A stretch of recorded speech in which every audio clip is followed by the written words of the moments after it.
السلام علیکم دوستو، آج ہم شب بارات کے بارے میں جانتے ہیں کہ شب بارات کی کیا فضیلت ہے اور قرآن و سنت نے شب بارات کے بارے میں کیا کہا ہے۔ پہلے ہم سیکھتے ہیں کہ شب بارات کو شب بارات کیوں کہتے ہیں۔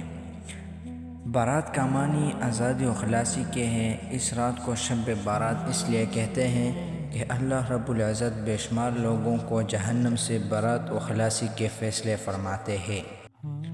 اب ہم شب بارات کے فضیلت کے بارے میں جانتے ہیں کہ قرآن و سنت نے شب بارات کے بارے میں کیا کہا ہے۔ حضور صلی اللہ علیہ وسلم کا ارشاد مقدس ہے کہ شعبان کی 15ویں رات ہو تو عبادت کے ساتھ بیدار رہو، اس کے درمیان روزہ رکھو، کیونکہ اللہ تعالیٰ اس رات غروب آفتاب کے وقت ہی سے آسمانی دنیا پر نزول فرماتے ہیں اور فرماتے ہیں کہ ہے کوئی مغفرت و بخشش کا قصدگار کہ میں اس کو بخش دوں، کوئی روزی کا طلبگار ہے کہ میں اس کو روزی دوں، کوئی ہے جو مصیبت زدہ کہ میں اس کو عافیت دوں۔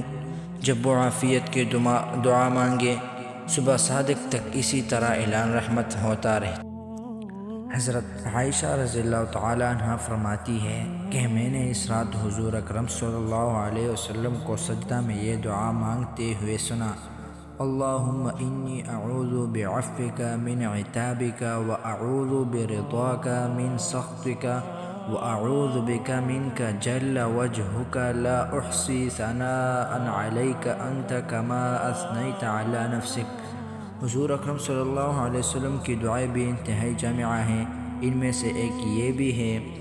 ایک اور حدیث میں حضرت صلی اللہ علیہ وسلم ارشاد فرماتے ہیں کہ اس رات لکھ لیے جاتے ہیں جتنے اس سال پیدا ہونے والے ہوتے ہیں اور جو اس سال مرنے والے ہوتے ہیں، اسی طرح رزق وغیرہ سے متعلق فیصلے لکھے جاتے ہیں۔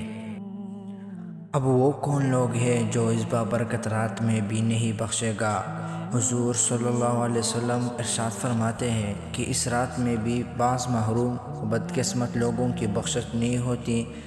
ان میں سے ایک مشرک ہے، دوسرا کینہ رکھنے والا آدمی، تیسرا ناحق قتل کرنے والا، چوتھا قطع رحمی کرنے والا، اور متکبر کپڑے کو ٹخنے سے نیچے لٹکانے والا، اور ماں باپ کا نافرمان، شراب پینے والا۔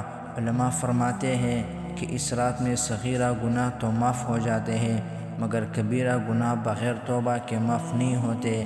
ایک حدیث شریف کا مفہوم یہ ہے کہ اس رات اللہ تعالیٰ بے شمار لوگوں کی مغفرت فرما دیتے ہیں، اور حضرت ابو بکر صدیق رضی اللہ عنہ سے راوی ہے کہ فرمایا رسول اللہ صلی اللہ علیہ وسلم نے شعبان کی 15ویں کو عبادت کے ساتھ قائم رکھو کیونکہ وہ بابرکت ہے۔ اللہ تعالیٰ اس میں فرماتے ہیں کہ ہے کوئی مغفرت کا طلبگار کہ میں اس کو بخش دوں۔